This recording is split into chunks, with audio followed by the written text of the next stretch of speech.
Okey.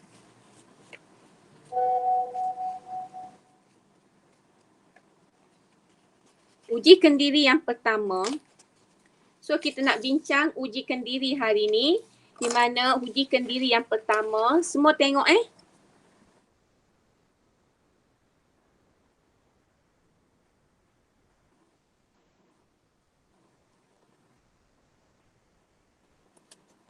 Okey, semua. Dah jawab semua dah kan? So kita pergi kepada soalan yang pertama.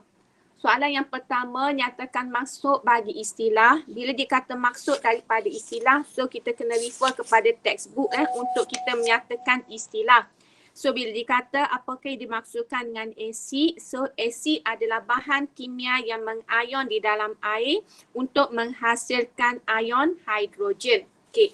Manakala istilah untuk alkali pula, refer kepada buku teks juga, muka surat 138, iaitu istilahnya adalah bahan kimia yang mengayon dalam air untuk menghasilkan ion hidroksida. Okey.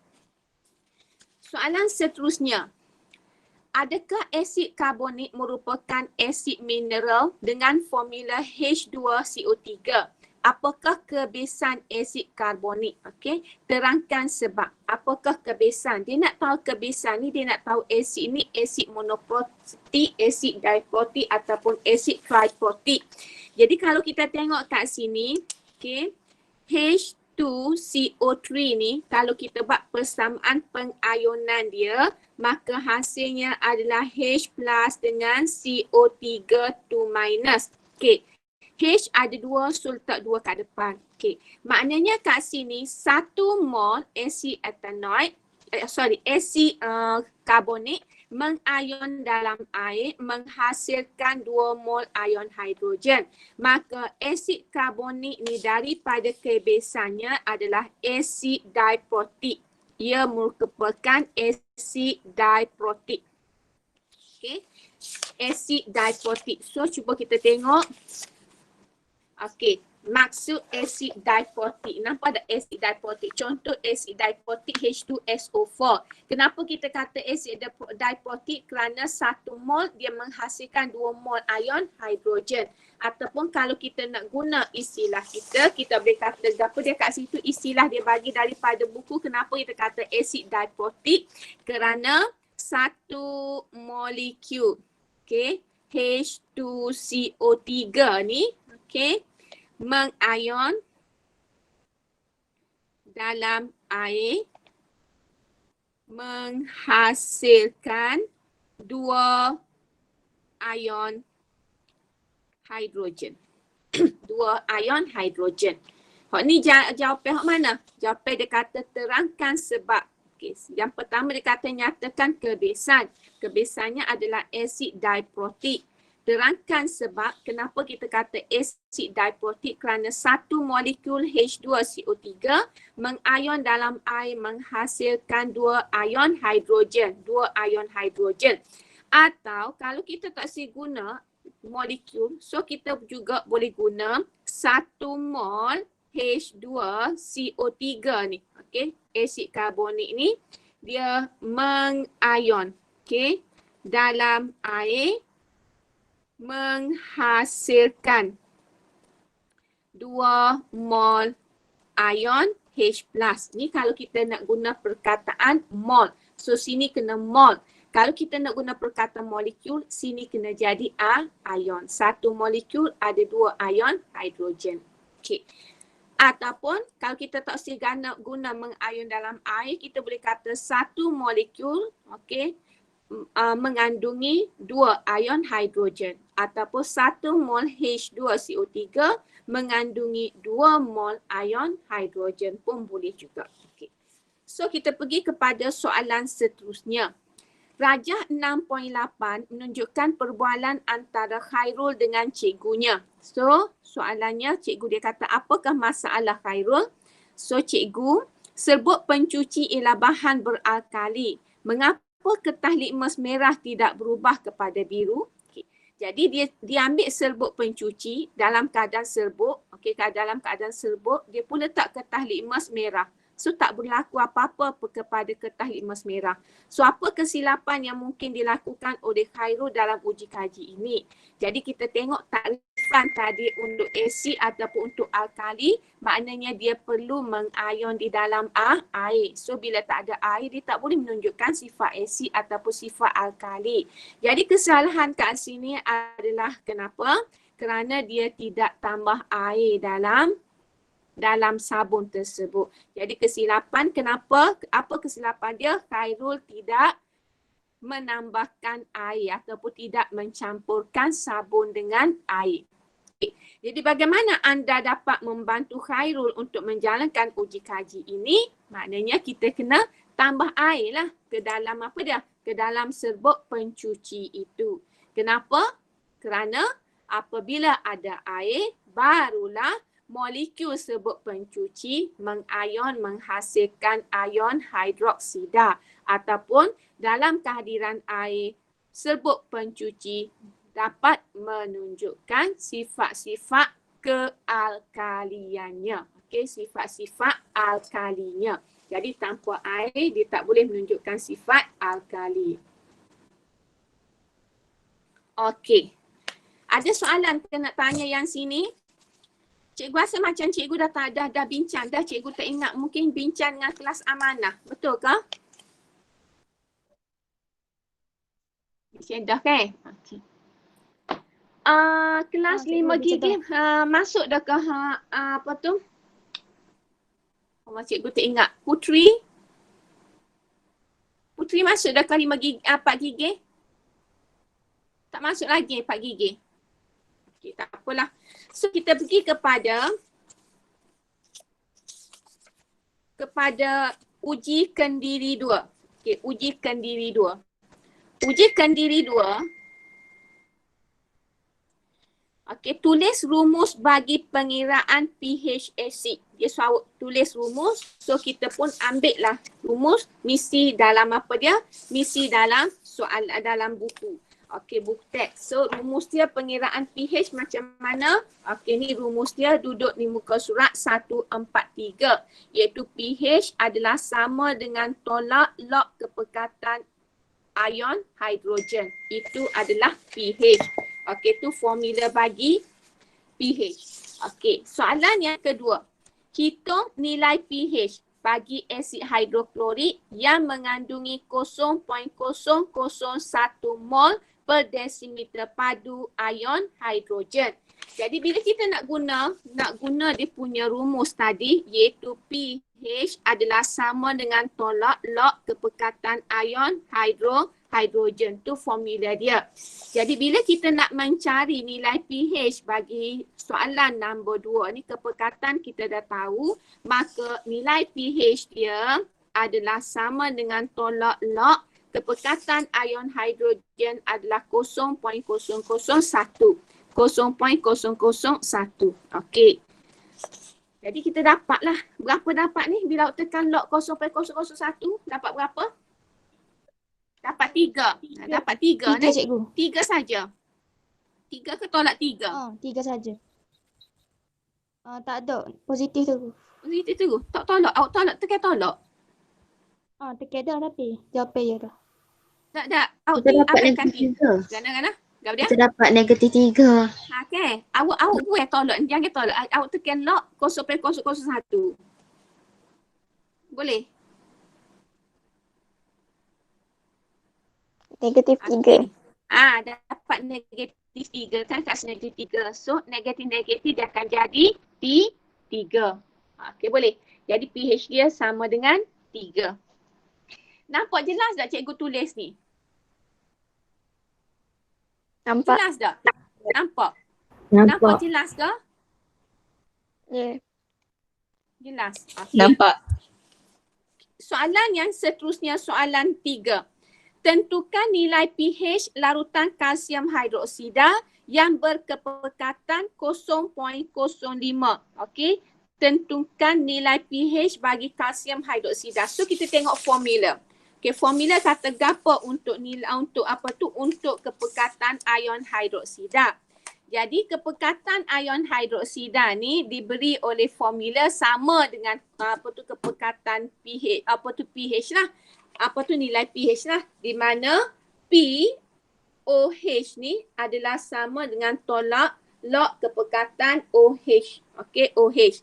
Okey, kemudian bila kita nak cari pH, so pH campur dengan POH ini adalah sama dengan 14. Okey. Jadi bila kita nak jawab soalan ini, kita pun tengok soalan dia kata apa dia kat sini.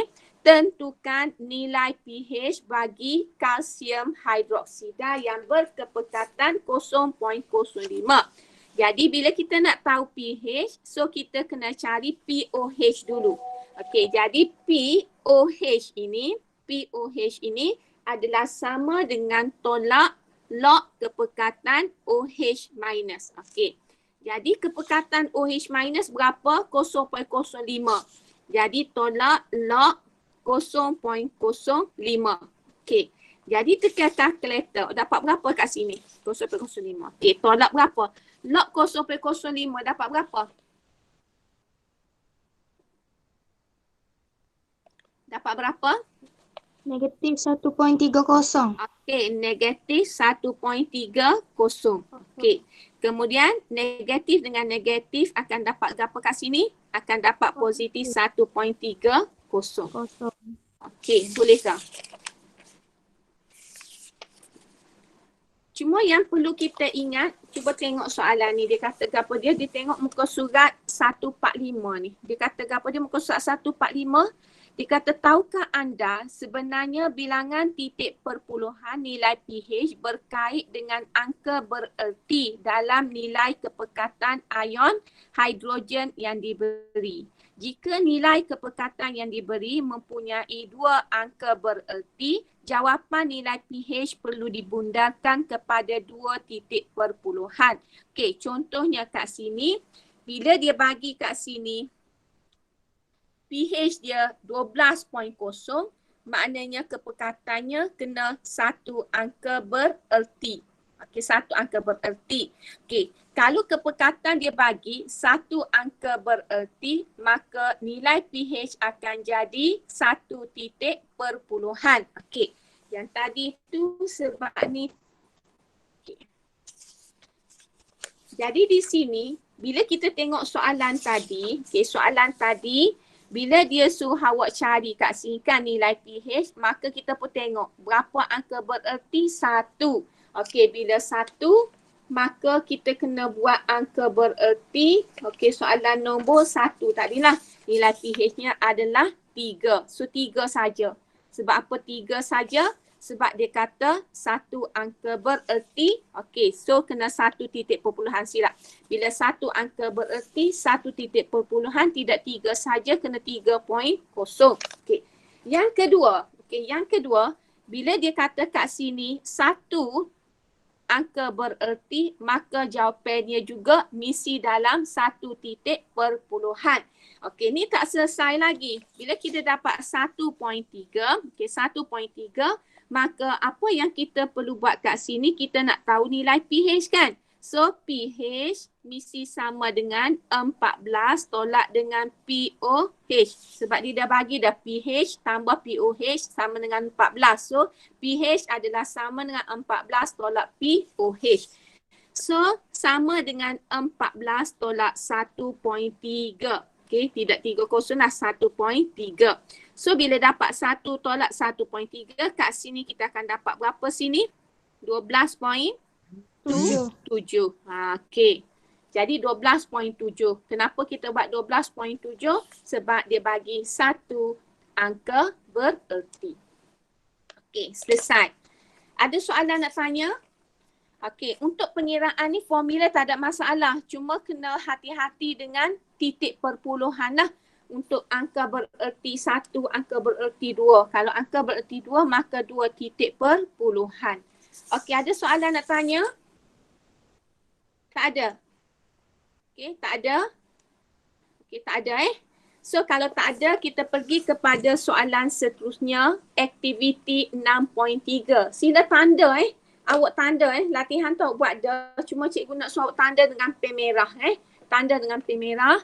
Lepas tu kalau ada silap, boleh buat pembetulan dengan pen merah juga. Buat pembetulan dekat jawapan tu saja. Okey, soalan seterusnya satu, nyatakan maksud yang diistilah dengan alkali kuat, alkali lemah, asid kuat dengan asid lemah. Yang ni semua kena refer kepada buku teks belaka ni. Ambil takrifan, kena refer kepada buku teks. Contohnya, apa yang dimaksudkan dengan asid kuat? So, ambil yang ni. Asid kuat merupakan, kalau tak siap merupakan pun tak apa. Awak ambil start asid. Asid yang mengayon lengkap di dalam air untuk menghasilkan kepekatan ion hidrogen yang tinggi. Okey, titik kat situ. Itu takrifan untuk asid kuat. Start daripada mana? Asid yang mengayon lengkap di dalam air untuk menghasilkan kepekatan ion hidrogen yang tinggi. Okey. Kemudian apa pula yang dimaksudkan dengan asid lemah? Asid lemah. So, tengok buku teks juga muka surat 150. Asid lemah. Okey, kita start dengan asid. Asid yang mengayon separa di dalam air untuk menghasilkan kepekatan ion hidrogen yang rendah. Itu takrifan untuk asid lemah. Asid yang mengayon separa di dalam air untuk menghasilkan kepekatan ion hidrogen yang rendah. Okey. Seterusnya, alkali kuat. Sama juga ambil daripada buku. Apa yang dimaksudkan dengan alkali kuat? Alkali yang mengayon lengkap di dalam air untuk menghasilkan kepekatan ion hidroksida yang tinggi. Itu istilah untuk alkali kuat. Alkali lemah, apa pula istilah untuk alkali lemah?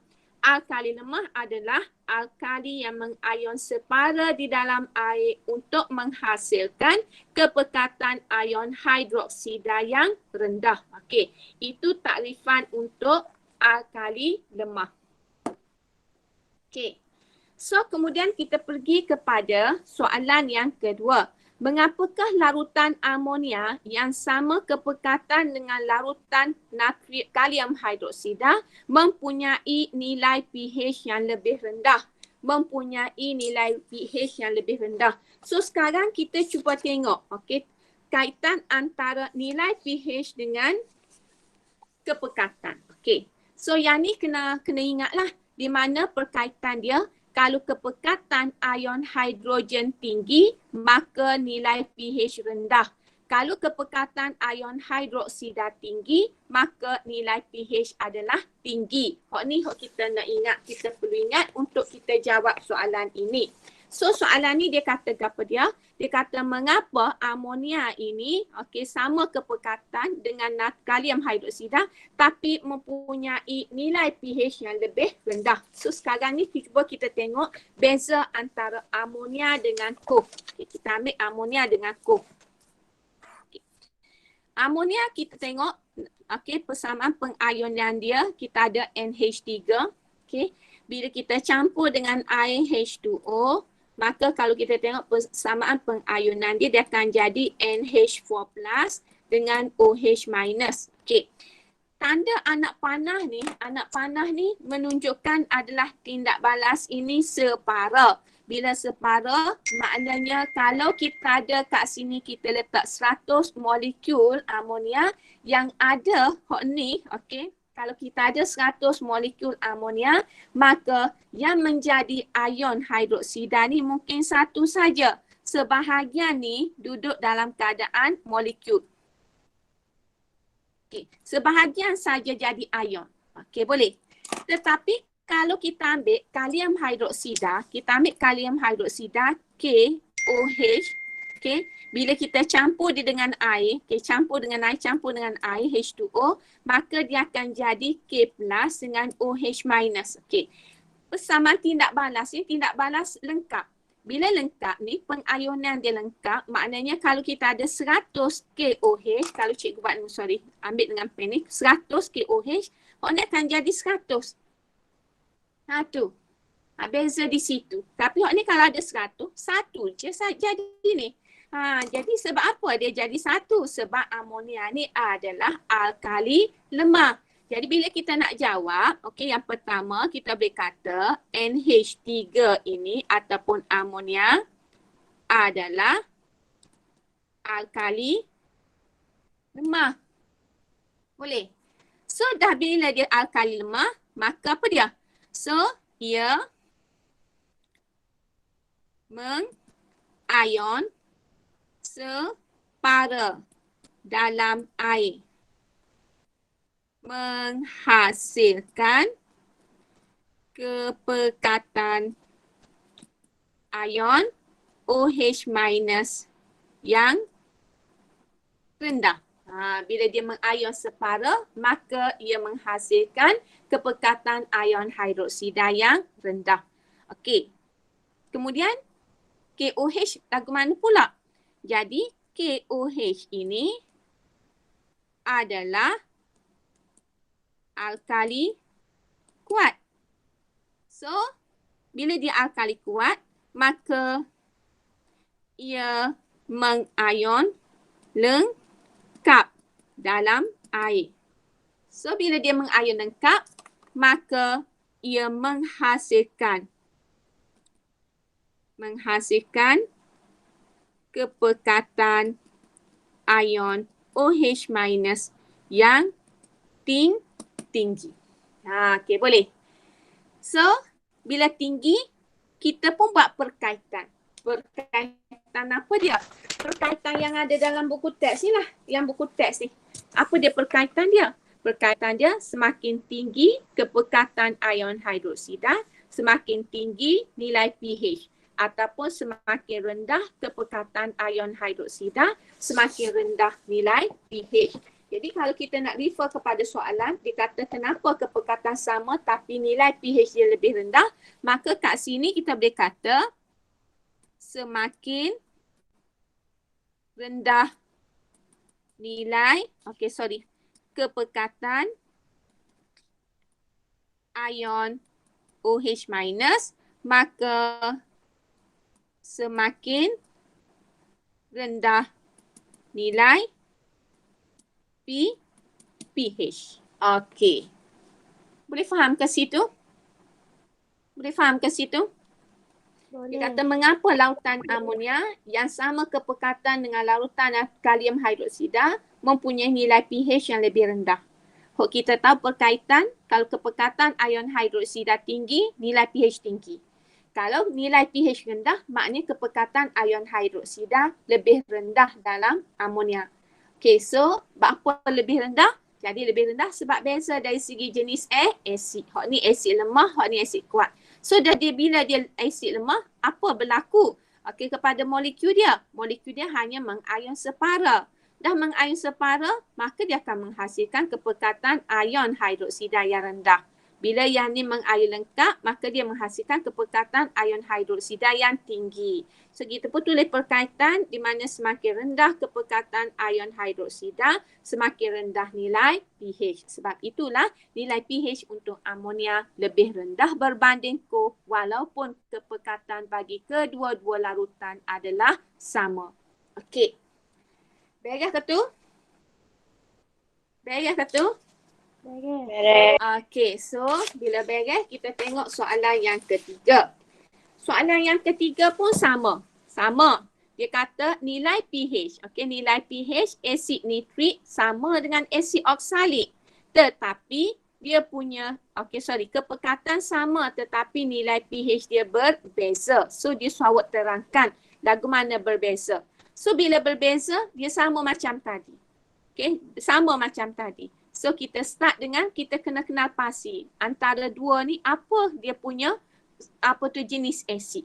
So jenis asid kita boleh kata asid oksalik ni adalah asid lemah. Hak ni asid kuat. Okay, so kita boleh cerita dari aspek asid lemah dengan asid kuat sama juga tadi. Asid lemah dengan asid kuat. So step yang pertama kita ambil, kata kalau kita nak ambil HNO3. Okay. HNO3 adalah asid kuat. Sama macam tadi. Bila asid kuat, maka ia mengion lengkap dalam air. So bila dia mengion lengkap, dia akan menghasilkan kepekatan ion H+ yang tinggi. Okey. Yang kedua kita cerita pasal asid oksalik pula. Asid oksalik formula dia H2C2O4 ni. So kalau kita nak tulis nama pun boleh juga asid oksalik, lepas tu tulis chemical formula. So A adalah asid lemah. So bila asid lemah maka ia mengion separa dalam air.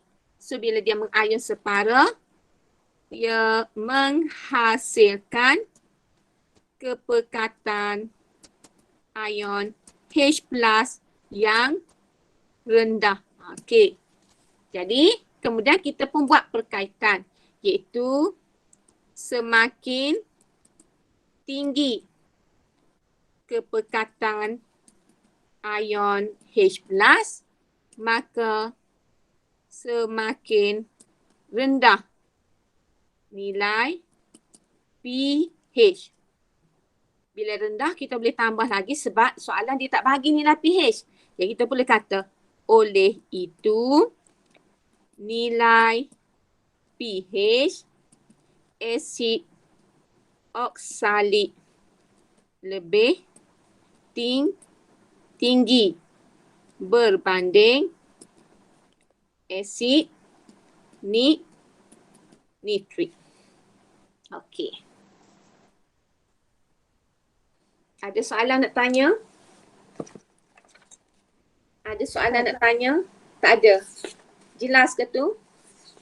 Jelas. Jelas. Okey. So bila jelas kita tengok seterusnya.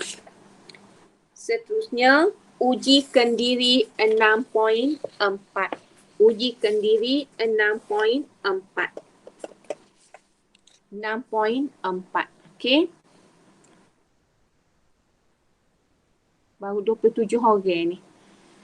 Dia sepatutnya 30-40 orang ni. Tak ada lain tak apa molek ke kerana. Yang ada dengan cikgu ni jelas semua Cikgu terai tu jelas semua. Dari segi gambar pun jelas Jelas. Yeah. Okey. Kau dengar suara je? Jelas. Nampak itu. Nampak? Okey. Soalan 1. Tulis persamaan kimia. Okey, uji kendiri 4 Okey, tulis persamaan kimia bagi tindak balas antara asid hidroklorik dengan A, B, C. Kemudian dia kata, okey, kita pun buat. Okey, semak Okey, cikgu ambil soalan nombor 1 dulu.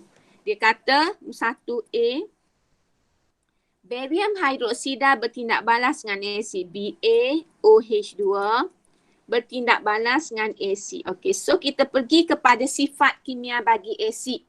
Apa sifat kimia bagi asid? Asid bertindak balas dengan logam oksida. Kita kena ingat ni Okey, hok ni nak jawab soalan ni kena ingat belakang ni. Ni kena ingat ni. Muka surat berapa? 157. Asid bertindak balas dengan base hasil garam tambah air. Asid bertindak balas dengan logam reaktif hasil garam dengan gas hidrogen. Asid bertindak balas dengan logam karbonat hasilnya garam air dengan gas karbon dioksida. Hok tu kena ingat. Jadi bila kita ingat yang tu, maka kita tahu hok ni adalah base. So hasil dia mestilah garam campur dengan air. Garam ni apa dia? Bila barium ni menggantikan H. Okey. Bila barium menggantikan H, maka kita pun letak tepi mana-mana kita nak tulis formula barium klorida. Jadi Ba, charge dia apa dia? 2 positif. Okey, Cl, charge dia apa dia? Cl tolak. Maka bila dia combine dua ni, so chemical formula akan jadi BaCl2. Jadi H dengan OH keluar membentuk H2O. Okey. Jadi sekarang ni persamaan kimia dia teroyak kawak. Jadi awak kena bina sendiri persamaan kimia. Okey, persamaan kimia kena bina sendiri sebab kita kena ingatlah sifat asid tersebut. Kalau asid dengan logam hasil apa? Asid dengan logam oksida hasil apa? Asid dengan logam hidroksida hasil apa? Asid dengan logam karbonat hasil dia apa? So semua tu kita kena ingat. Okey, lepas bila kita dah buat chemical formula untuk bahan dah betul, chemical formula untuk hasil kena betul, kemudian kita pun seimbangkan dia. So kita pun tengok kat sini Cl ada 2. So macam mana nak suruh kat sini Cl2, letak 2 kat depan. Bila letak 2 kat depan, kita tengok H kat sini 2, H kat sini 2, H dah jadi 4, O dah jadi 2. So kat sini, so H jadi 4, O jadi 2, maka sama dengan kita letak 2 kat depan. Maka seimbanglah persamaan ini. So kita pergi kepada soalan yang kedua, soalan B.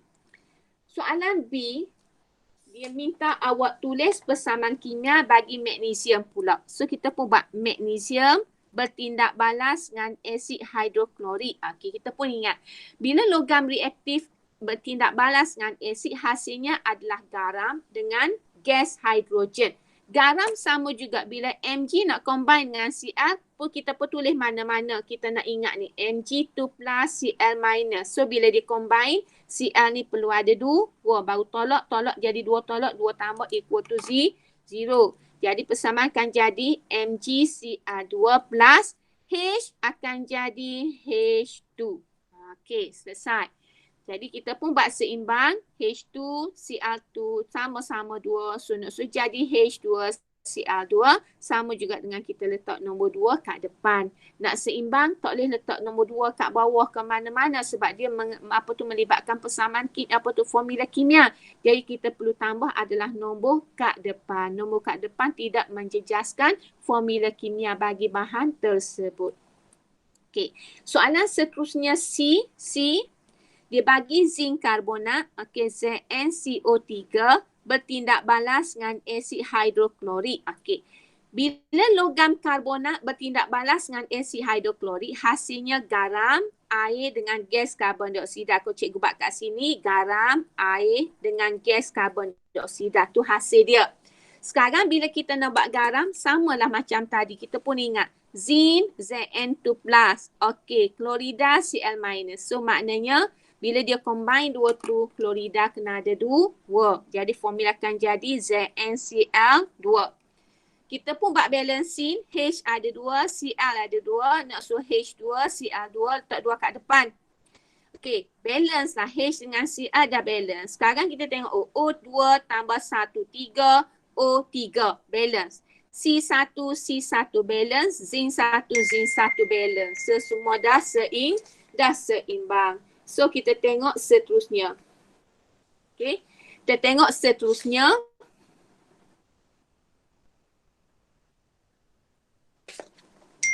Okey, yang kedua. Soalan yang kedua. Okey, soalan yang kedua. Soalan yang kedua, muka surat 158 lagi, dia kata apa dia? Tulis persamaan perkataan untuk merumuskan tindak balas antara larutan alkali dengan bahan berikut. Okey, larutan alkali dengan bahan berikut. Dia kata tulis persamaan perkataan. So, persamaan perkataan yang mana? Hak ni lah.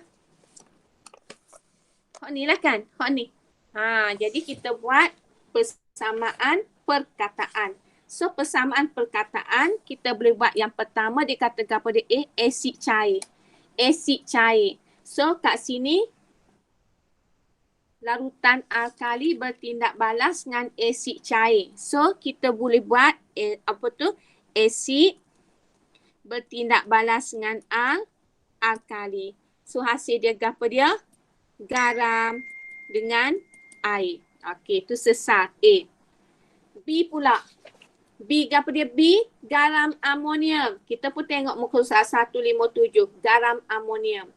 So, garam amonium. Garam amonium react dengan apa? React dengan alkali. So, kita pun tulislah. Maknanya, alkali bertindak balas dengan garam amonium. Hasil dia apa dia? Ni semua ni duduk di muka surat 157. Hasilnya adalah garam, air dengan gas amonia. Okey. Ni kita panggil persamaan dengan perkataan. Kemudian yang ketiga dengan ion logam. Ion logam maknanya bila alkali bertindak balas dengan ion logam. Okey, so hasilnya adalah hidroksida logam tak terlarutkan dengan ket ion daripada alkali. Okey, tu semua tu kita refer kepada muka surat 157. Okey. Ada soalan nak tanya? Kita dah habis dah uji kendiri 6.4. So kita nak pergi kepada uji kendiri 6.5 pula. Ada soalan? Ada soalan nak tanya? Tak ada. Tak ada. Okey, tak ada So kalau tak ada, kita masuk pula uji kendiri 6.5. Uji kendiri 6.5. Okey. Soalan yang pertama dia kata, apakah yang dimaksudkan dengan kepekatan dalam unit gram per mol?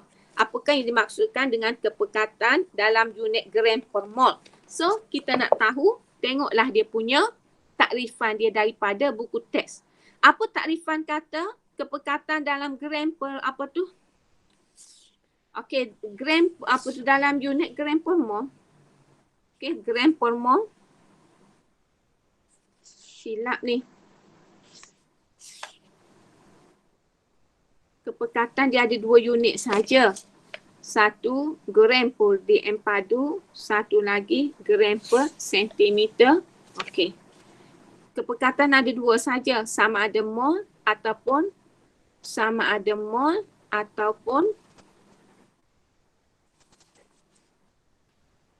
gram per desimeter padu. Jadi ni tukar ni. Soalan ni, apakah yang dimaksudkan dengan kepekatan dalam unit gram per desimeter padu? Tukar ni kepada gram per desimeter padu. Boleh G dm kuasa 3 ni. Okey, tukar yang ni. Jadi apa maksud? Okey, apa maksud unit tu?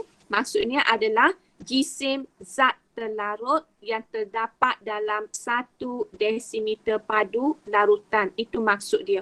Ada 2 kepekatan, takrifan bagi kepekatan. Yang pertama sama ada jisim zat terlarut dalam 1 desimeter padu larutan ataupun bilangan mol zat terlarut dalam 1 desimeter padu larutan. So yang mol per desimeter padu ni kita panggil kemolaran yang formula M besar tu. Okey. Selesai soalan nombor 1. Soalan nombor 2. Nyatakan 2 unit yang digunakan untuk mengukur kepekatan. Mana unit? 2 unit. Ni 1. Ni 1. Tu 2 unit. Yang kedua. 0.03 mol kalium nitrat dilarutkan dalam air suling. Okey, apakah kemolaran?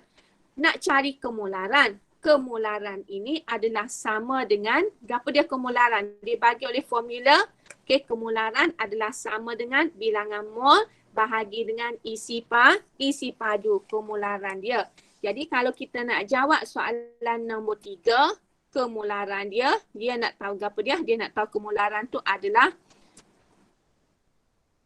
okey, simbol dia M besar sama dengan bilangan mol zat terlarut. Berapa bilangan mol zat terlarut? 0.03 mol. Okey. Bahagi dengan isi padu larutan iaitu 1.2 desimeter padu. Okey, boleh. Ini kita panggil kemolaran. So, tekan kalkulator boleh berapa tu? 0.025. 0.025. Jadi unit dia mol per desimeter padu. Okey, boleh. Soalan nombor 4.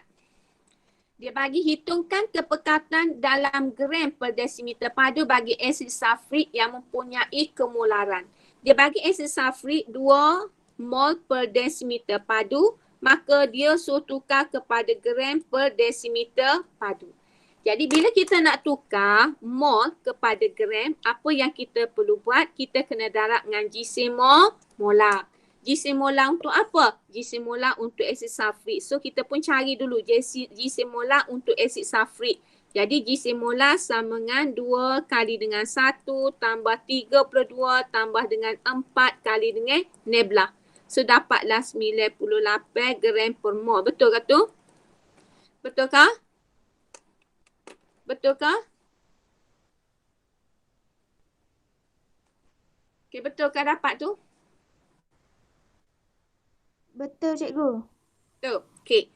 Jadi bila dia nak tahu kepekatan, okey, kepekatan H2SO4, maka kita nak tahu, maka kita buatlah 2 mol lah ni. Mol per desimeter padu ni kita pun darabkan. Darab dengan 98 gram per mol. Kan? Gram per mol ni kan? Okey. Jadi kita pun matilah. Mati, mol atas, mol bawah kita mati. Okey. Jadi kita pun dapatlah berapa kat sini? Cuba kira. 9 kali ini. 19, 196. berapa? 196. 196 gram desimeter tolak 3.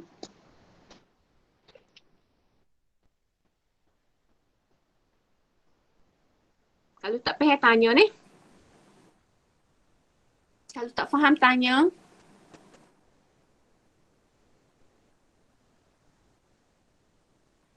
Okey, soalan seterusnya. Jelas ni? Soalan seterusnya, soalan nombor 5. Dia kata Y gram MgY2 dilarutkan dalam 100 cm padu air untuk menghasilkan larutan berkumularan 0.2. Apakah jisim atom relatif bagi Y? Okey, jadi kat sini kalau kita tengok, dia bagi V, dia bagi M, betul tak? Ni, dia bagi V. Dalam soalan ni maklumat dia bagi V sama dengan 100 cm padu. Kemularan dia bagi 0.2 mol per desimeter padu. Dan dia baginya 1.9 gram MgY. Okay, tu yang dilarutkan dalam air tersebut. Kemularan dapat ni. Jadi bila kita nak tahu berapakah jisim atom relatif bagi Y, maka kita kena tahu 1.9 gram ni adalah sama dengan berapa mol. Jadi bila kita nak tahu berapa mol, maka kita boleh guna formula N equal to MV per 1000. Nak cari bilangan mol. Maknanya bilangan mol ni kita masuk dalam ni lah. Dalam ni untuk mendapat kepekatan 0.2. Jadi bila dia dapat formula tu kita pun kira lah 0.2 darab dengan 100 bahagi dengan 1000. So dapat berapa situ? 0.02 mol. Okay, 0.02 mol.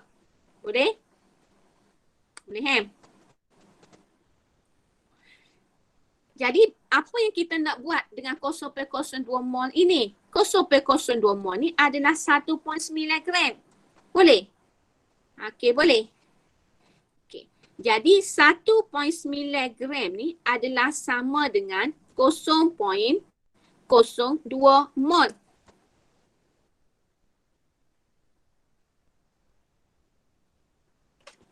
Okey, boleh?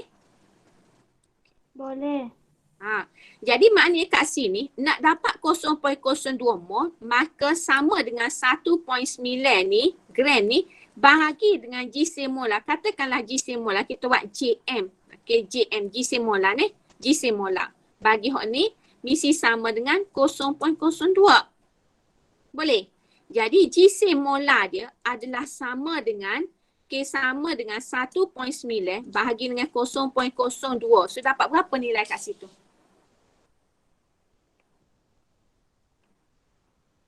95.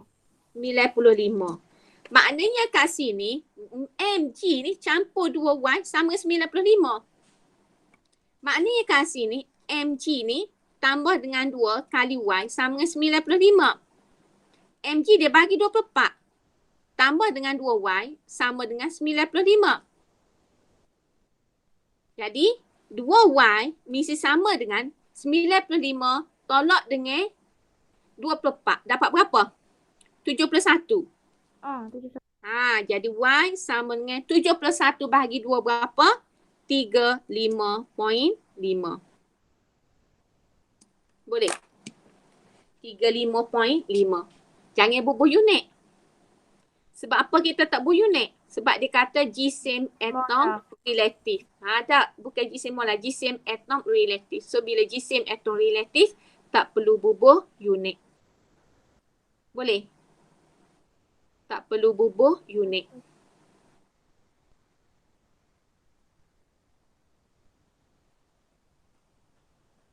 Boleh Boleh. Okey. So, selesai ujikan diri 6.5. Sekarang kita tengok ujikan diri seterusnya. Ujikan diri 6.6. Okey, ujikan diri 6.6. 6.6 soalan dia kata, apakah maksud larutan piawai? Kalau maksud ni kita tak boleh cari lain, kita kena cari dalam buku teks. Apakah maksud larutan piawai? Okey, mana larutan piawai? Tengok dalam buku teks. Okey ni. Apa makna larutan piawai? Larutan piawai ialah larutan yang kepekatannya diketahui dengan tepat. Okey, itu takrifan dia. Larutan yang kepekatannya diketahui dengan tepat. Itu adalah larutan piawai. Okay. Selesai. Soalan yang kedua. Dia bagi X larutan zinc nitrat 0.1 mol per desimeter padu dipipetkan ke dalam sebuah kelalang volumetrik 500 cm padu untuk menghasilkan 500 cm padu larutan zinc nitrat. Tentukan nilai X. Okey, so dia nak suruh awak tentukan nilai X. Okey. Maknanya kat sini, okay, kita buat apa dia tu? Kita buat pencairan, tajuk pencairan. Kalau kita nak draw eksperimen ni dia buat lagu mana? Okey, dia ada kelalang volumetrik. Dia cari kelalang volumetrik yang 500 cm padu, kelalang volumetrik tadi. Okey. Jadi, dia pun tambahlah X cm padu zinc. NO3 tu. Kemularan dia 0.15 mol per desimeter padu. Masuk dalam ni. Boleh? Bila masuk dalam tu, kita pun tambah air sampai tanda senggatan, maka dia pun jadilah. Okey, jadilah M baru dia iaitu 0.018 mol per desimeter padu. Okey, maknanya kat sini dah cair lah. Bila dah cair, kita pun bolehlah guna formula. Okey, daripada 0.15 dia jadi 0.015, maka dia sudah cair. Bila sudah cair, maka kita guna formula pencairan. Okey, pencairan kata lagu mana? Formula pencairan kata M1V1 sama dengan M2V2. Okey, itu pencairan kata. M1 hok mana? Ni lah hok mula-mula, M1. V1 mana? Ni, kita tak tahu berapa kita masuk. Tetapi M2 kita tahu. Ni hok 2. V2 kita tahu. Sebab akhirnya kita dapat isi padu 500. Cuma kita tak tahu berapa X ni kita masuk dalam ni. Jadi bila kita tak tahu, kita boleh kira guna formula M1V1 sama dengan M2V2. Maka kita pun masuk nilai. Jadi V1 sama dengan M2 berapa? 0.018 mol per desimeter padu kali dengan V2 berapa? 500 cm padu. Lepas tu kita pun bahagi dengan M1. M1 berapa? 0.15 mol per desimeter padu. Jadi mol per desimeter padu atas, mol per desimeter padu bawah boleh mati. So, awak tekan kalkulator, dapatlah nilai, berapa nilai dia sentimeter padu. Cuba tekan nak tahu berapa dapat nilai dia.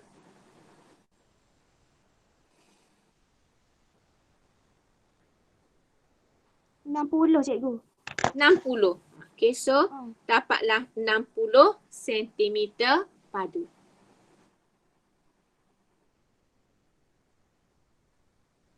Okay.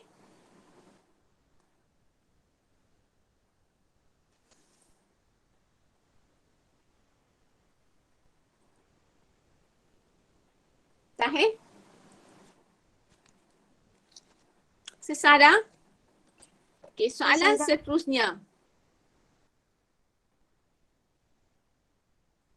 Okay. Soalan nombor 3.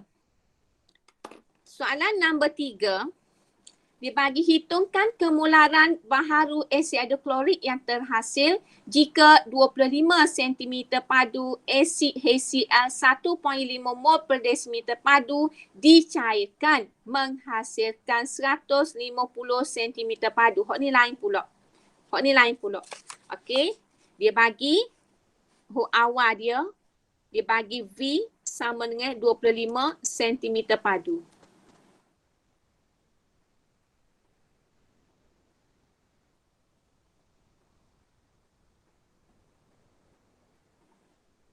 Okey. Cik buat lagu ni lah.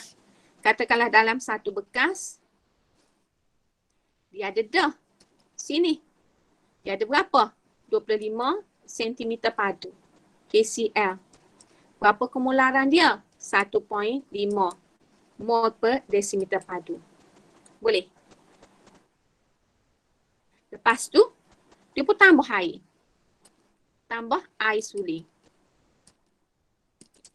Bila tambah air suling, maka dapatlah isi padu baru. V yang baru ni, okey, adalah sama dengan 150 cm padu. V baru ni V2 lah. Bila ditambah air suling, dapatlah isi padu 150. Dia tanya, berapa kemularan sama dengan berapa? Kemularan sama dengan berapa? Asalnya ada 25 je. Okey, ni satu.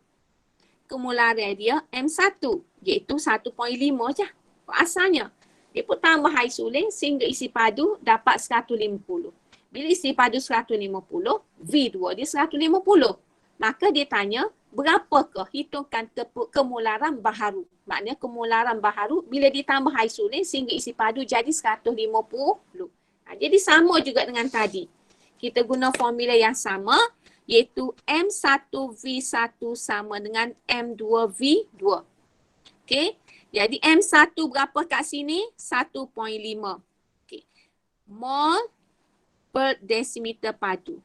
V1 berapa? 25 cm padu. Boleh juga nak buat lalu. Kalau tak buat lalu pun boleh juga. Kalau tak buat lalu kita buat macam ni kan. Kita buat M2. So M2 mesti sama dengan M1 V1 per dengan V2. So kita pun masuk nilai. Ini pun boleh juga. Kita pun masuk nilai. M1 berapa? 1.5 mol per desimeter padu. Okey. V1 berapa? 25 cm padu. Jangan lupa unit tu, tulis unit tu. Jangan tinggal unit. Okey. Lepas tu bagi dengan V2 berapa V2? 150 cm padu. Jadi lepas tu kita pun tengok mana sama sentimeter padu sama kita mati. So tekan kalkulator kita pun dapat kemularan baru iaitu unit dia mol per desimeter padu. So tekan kalkulator dapat berapa tu? 0.25. 0.25. Orang lain boleh belaka ke? Bunyi suara sama Boleh. ni? Boleh. Hok kata boleh pun bunyi. Alice kata. Bukan ni? Suara Alice ke? Bukan ni? Okey, soalan nombor 4. Tentukan isi padu air suling yang perlu ditambah kepada 50 cm padu larutan natrium tiosulfat 0.2 mol per desimeter padu supaya dapat menghasilkan larutan natrium tiosulfat 0.025. Okey, lebih kurang sama juga, cuma dia tukar sikit. Ni dia kata, mula-mula kita ada apa dia?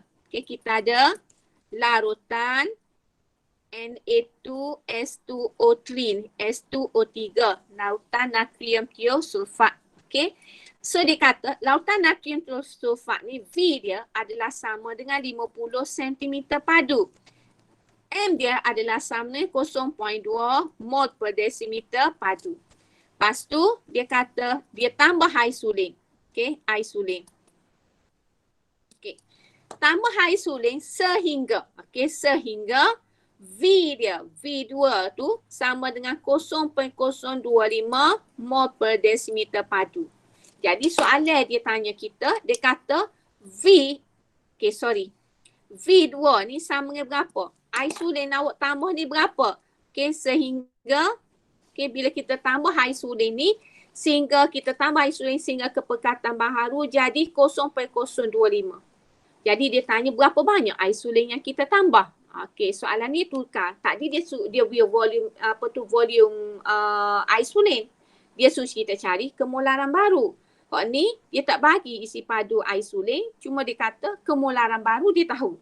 Cuma tak tahu berapa isi padu isolin yang ditambah. Jadi sama juga kita guna formula yang sama, cuma kita kena kenal pasti hok satu mana, hok dua mana. Okey, jadi hok akhir tu hasil dia selepas ditambah itu adalah 2. Jadi M2V2. Hok mula-mula sekali adalah 1. Jadi sama juga kita guna formula M1V1 sama dengan M2V2. Okey, maka kita pun tengok yang kita nak cari adalah V2. So V2 mesti sama dengan M1V1 bahagi dengan M2. Okey, M1 berapa? 0.2 mol per desimeter padu. V2 berapa? 50 cm padu. Okey, kemudian M2 berapa? 0.025 mol per desimeter padu. Okey, lepas tu kita pun tengoklah. Okey, semua kita tengok. Okey, unit sama, kita mati. So, sekarang kita pun tekan kalkulator. Dapat berapa? Tekan kalkulator dapat berapa sini? 400. Okey, 400 cm padu. Okey, dah selesai dah? Okey, Katu? Ya. Okey, Okey. cikgu nak ambil attendance kejap untuk 4 amanah. Alia Nur Ardina ada ke ni? Alia Nur Ya, Ardina ada? Ada. Ada. Alia Batrisya? Ada cikgu. Ada. Okey. Kemudian Arisha Kristina? Arisha Kristina? Tak ada. Ada cikgu. Ada? Ya ada. Ada. Elis? Elis ada? Elis ada cikgu. Mic dia rosak. Mic dia rosak. Farisha? Auni? Ada. Okey. Dua-dua kembar ni ada kan? Tadi nampak Ada. Ada kan? Ada. Ada Ya. dua-dua. Kau seorang je wakil. Dua-dua. Dua-dua. Okey. Naji? Tak ada. Naji tak ada pula. Irfa? Irfa baru ni line slow. Hari ni slow pula line. Irfa ada? Irfan ada tak ni? Ada tak Dia ada? left. Line slow tu bukan left cikgu. Aina? Ada cikgu. Aina ada? Okey. Lepas tu Amni? Ada. Faihana? Ada cikgu. Izati? Izati ada. Okey, Zatil? Zatil Hana Ada ada? Okey, Norina Izati? Ada. Sakina? Ada. Hana? Hana tak ada cikgu. Okay, Hana banyak kali dah tak mari ni. Syamimi? Nurul Ada. Syamimi. Nurul Syamimi. Ada cikgu. Ada. Lepas tu Putri? Ada. Putri ada. Okey, Awatif? Ada. Ada kan? Ain Syamimi? Ada. Ada. Okey. 4 gigi. 4 gigi ada ke ni? Anis Atira ada? Cikgu. Ya. Irfa ada. Irfa ada. Okey, sekejap. Irfa ada. Okey. Ingatkan line dia slow je. Sekejap.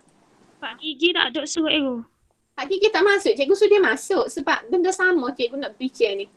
Tak masuk belakang. Pak Gigi tak Tak masuk ada. belakang ke? Putri? Tak masuk? Tak masuk lah tu. Okey, apa tu 4 takwa Anis Fasihah? Ada cikgu. Ada. Okey, Alia Syafiqah? Ada cikgu. Ada. Okey, Nazifah Huda? Ada cikgu. Ada. Nik Nurhanim? Najwa? Ada cikgu. Ada. Adnin? Nur Adenin? Tak ada. Okey, Afika? Ada cikgu. Ada ni masuk. Masuk. Okey, Afika? Ada. Ada. Amna? Amna Amalin? Tak ada ni. Cikgu asyik lagi klinik adik.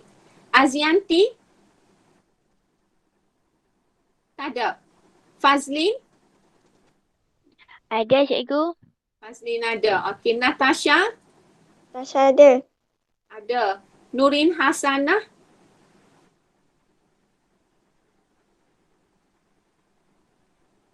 Nurin Hasanah? Tak ada. Okey. Nur Elisa? Ada cikgu. Ada internet pula lagi ni. Okey, Wan Nur Amalin? Wan Nur Amalin? Wan Nur Amalin Najwa? Tak ada. Okey, tak ada. Okey, so kalau tak ada, okey tak apa. So kita dah habis Ada cikgu. bincang. Ada? Ada. Amalin Najwa ada? Okey. Kita bincang ujikan diri net dah, okey. So kita masuk ujikan diri seterusnya.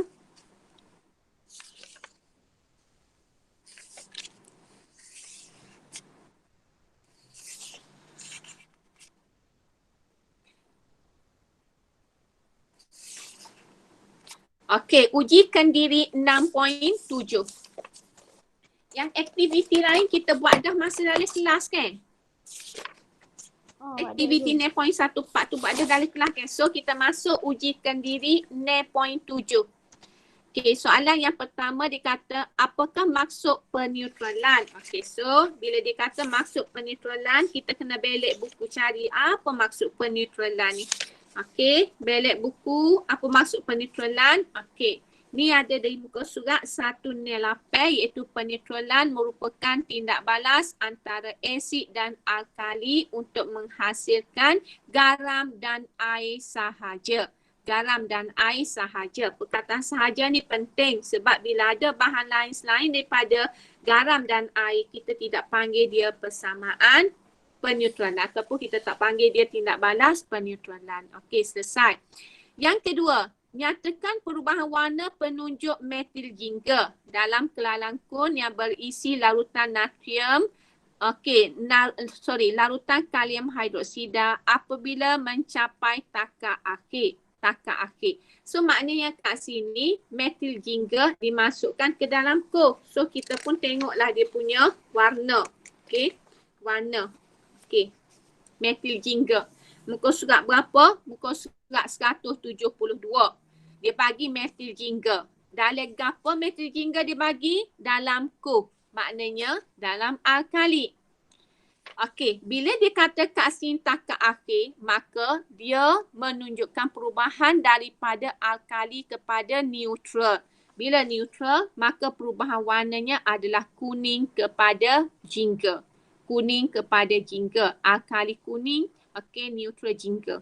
Kita tak buat guna metil jingga dalam makmal, yang kita buat guna phenolphthalein. Hari tu kan kita buat titration. So ada lagi reagent selain pada phenolphthalein yang kita boleh guna untuk tindak balas peneutralan ini. So kita boleh guna metil jingga. Bila kita titis metil jingga dalam alkali, dia akan jadi warna kuning. Lepas tu kita titrate dia sehingga dia bertukar menjadi jingga. Kalau lebih dari asid, dia akan jadi merah. Jadi kita titrat kat sini sehingga dia jadi warna jingga. Jadi perubahan warna kat situ kuning ke jingga. Okay. Soalan seterusnya, 50 cm padu larutan amonia dititratkan dengan asid nitrik 1.0 mol per desimeter padu. Okey, berapakah isi padu asid nitrik yang diperlukan untuk meneutralkan larutan amonia?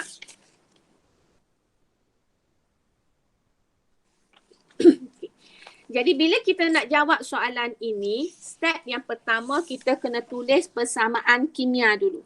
Persamaan kimia dulu. Dia bagi amonia dititratkan dengan asid nitrik. So kat sini dia bagi NH3 amonia. Dia tambah dengan HNO3. perlu awak tahu kat sini, bila dua tindak balas ini berlaku, hasilnya kat sini adalah NH4, okay, sorry, NH4 NO3. Amonium nitrat ni NH4 NO3. Jadi balance dia cuba tengok imbang dah kan. So 1:1:1 ratio dia. Tu persamaan kimia. Step yang kedua kita buat apa? Kita tulis apa information dia bagi dalam soalan. Dia bagi dalam soalan dia kata amonia ni dia bagi V amonia ni 50 cm padu. Dia bagi. Lepas pada tu dia bagi M untuk amonia ni adalah 0.75 mol per desimeter padu. Kemudian dia bagi asid nitrik pula. Dia suruh awak cari V untuk asid nitrik berapa. Okay. Yang dia tahu M untuk asid nitrik adalah 1.0 mol per desimeter padu. Jadi bila kita nak cari V, apa yang kita perlu buat? Kita kena guna formula lah. Formula mana yang kita perlu guna? Kita guna formula MaVa per MB VB sama dengan Na per NB ataupun A per B. A untuk apa? Untuk asid. Mana asid? Ni asid. Jadi maknanya ni A, ini adalah Na sebab dia asid. B apa? B base. Ni base. So ni adalah NB, ni adalah B, ni adalah B. Itu untuk base. Kita pun masuklah nilai dia. Masuk nilai dia. A berapa? VA tak tahu. Tapi MA tahu. Maknanya VA ni kali dengan 1.0 mol per desimeter padu bagi dengan MB berapa? 0.75 mol per desimeter padu kali dengan 50 cm padu sama dengan Na berapa? 1. NB berapa? 1. Sama dengan 1/1. Okay, kita pun matilah unit. Ni sama, kita mati. Okay, jadi daripada situ, okay, VA mesti sama dengan, kita pun darab silang. Hak ni, buat naik atas, hak ni turun bawah. So, dia akan jadi 0.75 kali dengan 50 cm padu bahagi dengan 1.0. Okay, so, cuba darab dua tu dapat berapa? Cuba kali dapat berapa tu? Boleh berapa? 37.5. 37.5 cm padu. Betul ke tu? Ada yang betul? Boleh, betul. Betul. Okey, bagus. Okey, selesai. Kita pergi kepada soalan yang keempat. Soalan yang keempat, dia bagi hitung asid hidroklorik 0.05 mol per desimeter padu yang tepat meneutralkan larutan barium hidroksida. Okey, jadi apa yang perlu kita buat kat sini? Sama, tulis persamaan kimia dulu. Yang pertama, HCl bertindak balas dengan barium hidroksida. So hasil dia adalah Ba ambil Cl. So hasilnya BaCl2 plus dengan H2O. Okey, kita pun seimbang. Cl ada 2, H ada 2. So nak suruh jadi 2 kat sini, letak 2. Betul, balance dah kan? Cl dah balance. Tapi bila kita letak 2 sini, H kat sini 2. H kat sini 2. So H dah jadi 4, O dah jadi 2. Nak suruh H4O2, letak 2 kat depan. So balance. Bila balance, kita step yang kedua kita buat gapo? Tulis ratio. 2, 1, 1, 2. Ratio dia kata.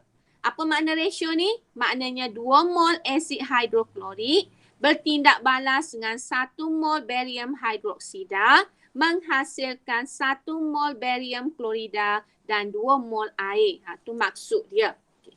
Seterusnya, kita pun tengok apa information bagi dalam soalan.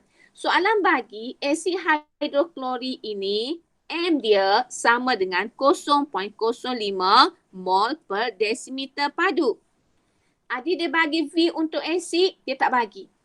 Dia suruh cari V untuk asid ni sama dengan berapa, dia suruh cari. Okay, dia bagi apa lagi? Barium hidroksida. Dia bagi apa barium hidroksida ni? Dia bagi M. Sama dengan berapa M? 0.1 mol per desimeter padu. V untuk barium hidroksida berapa? 25 cm padu. Okey, tu information. Maklumat dia bagi dalam soalan. Jadi bila dia bagi maklumat macam ni dalam soalan, kita tulis satu-satu. Okey, so bila kita nak cari V ni berapa untuk persamaan penetralan, jadi kita guna formula MAVA per MB. VB sama dengan NA per NB. Kita perkenal pasti A apa, okey, B apa. A untuk asid, maka ini adalah NA, ini adalah MA, ini adalah VA. B apa? B, base. So, ini adalah NB, ini adalah MB, ini adalah VB. Okey, so bila kita dah kenal A dengan B, maka kita pun masuklah nilai dalam soalan ini. Okey, dalam formula ini. So, A berapa kat situ? So, 0.05 mol per desimeter padu darab dengan VA, kita tak tahu. Bahagi dengan MB berapa? 0.1 mol per desimeter padu darab dengan VB berapa? 25 cm padu. Okey. Sama dengan NA berapa? 2. NB berapa? 1. Okey, boleh? Okey, jadi sekarang ni kita pun tak usah panjang cerita, mati dulu. Unit sama tu mati dulu. Lepas tu barulah kita ambil VA sama dengan bawah warna yang atas kita darab silang. So 2 kali dengan 0.1 kali dengan 25 cm padu bahagi dengan 0.05.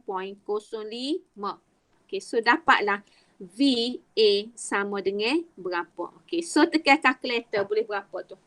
100. 100. Okay, so dapatlah 100 cm padu.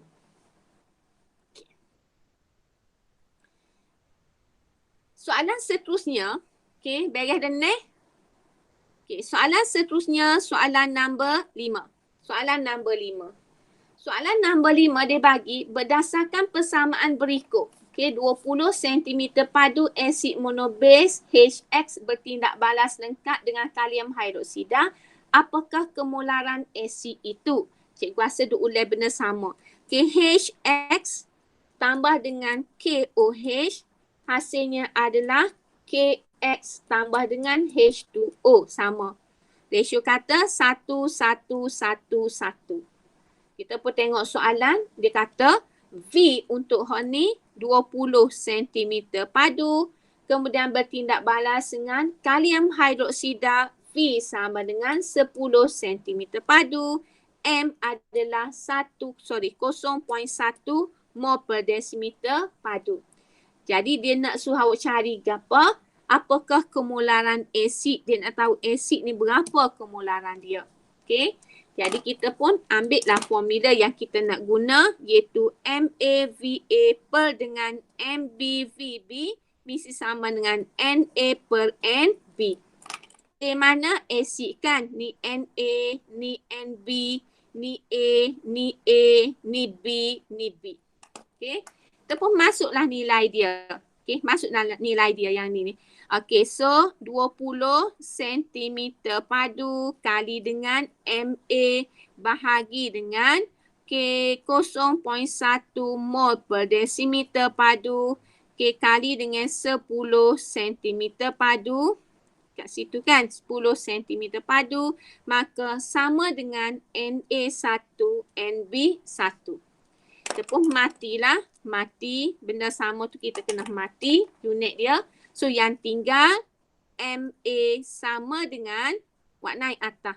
Okey. Darab silang 1 mol per desimeter padu kali dengan 10 bagi dengan 20. Okey. Dapat berapa situ? 0.05 0.05 mol mol per desimeter padu. Okey. Betul belaka ke tu? Betul. Dia salin ke? Kau buat betul belaka? Ada. Betul. Betul. Betul. So, kita continue kepada soalan nombor 6.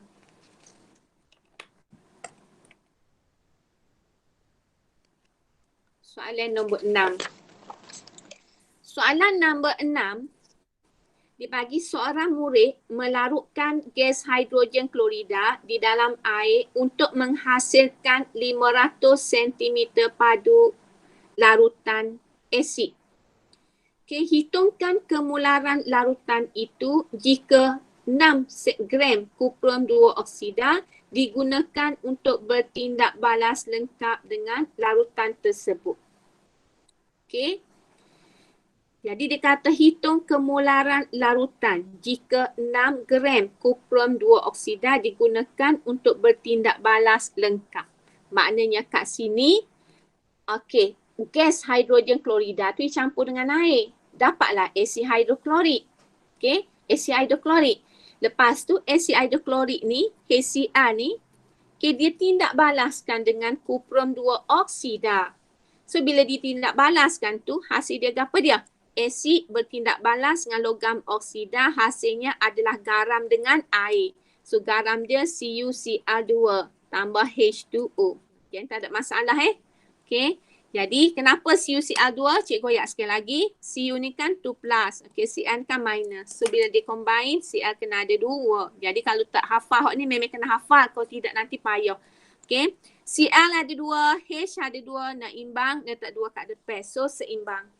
Okay, persamaan seimbang memberitahu kepada kita bahawasanya 2 mol asid hidroklorik bertindak balas dengan 1 mol kupron 2 oksida menghasilkan 1 mol kupron 2 klorida dengan 1 mol air. Okey, tu persamaan royak kita. Kita pun tengok, dia kata asid hidroklorik ni V dia sama dengan berapa? 500 kita guna sentimeter padu. Lepas pada tu dia bagi, okey, kupron 2 oksida dia bagi 9 gram. Tapi dia kata dua-dua ni bertindak balas dengan lengkap. Maknanya 6 gram kupron 2 oksida ni bertindak balas lengkap dengan asid hidroklorik. Jadi soalan dia kata apa dia? Soalan dia kata hitung kemularan larutan itu. Larutan apa? Larutan asid ni lah. Jadi dia suruh cari berapa M untuk asid ini. Okay. Jadi bila nak cari M asid ni berapa, so info yang dibagi kat sini, kita tak boleh guna ni, hak ni tak boleh guna, tak lengkap. Sebab kita tak tahu M, kita tak boleh nak cari gapo-gapo. Tapi kita boleh guna info kupron 2 oksida yang 6 gram ini untuk kita kira bilangan mol. Okay, untuk kita cari bilangan mol. So maka kita carilah bilangan mol untuk CuO ni. Bilangan mol dia adalah sama dengan jisim bahagi dengan jisim molar. Jisim molar Cu berapa? 0.4. Oksigen berapa? 0.12. Okay, so cuba kira dua tu. Bahagi dua tu dapat berapa mol tu? 0.075. 0.075 mol. Okay, boleh?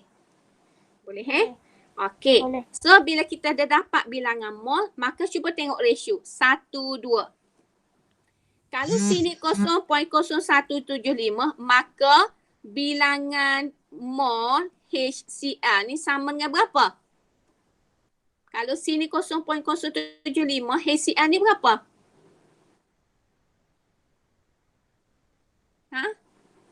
Darabnya 2 lah kan? Darabnya 2 lah kan sebab ratio kata 1:2. Berapa? 0.15. 1.15. 5. Macam mana dia dapat 1.5 mol, 0.15 mol, yang ni darabnya 2. Berapa yang darab 2 sebab ratio kata 1:2.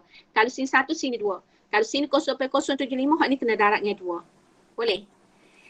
Dah bila dah tahu bilangan mol, bila dah tahu V, tak tahu M, so kita guna formula N equal to MV per 1000. Yang kita tak tahu adalah M. So M adalah sama dengan N kali dengan 1000 bahagi dengan V. N berapa? Kita kira dah. Iaitu 0.15 mol kali dengan 1000 bagi dengan V berapa? 500. masuk 500 sentimeter padu. So, tekan kalkulator, awak akan dapat berapa kat situ? Unit dia mol per desimeter, mol per sentimeter padu. Boleh berapa situ? 0.3. 0.03. 0.3 mol per sentimeter padu.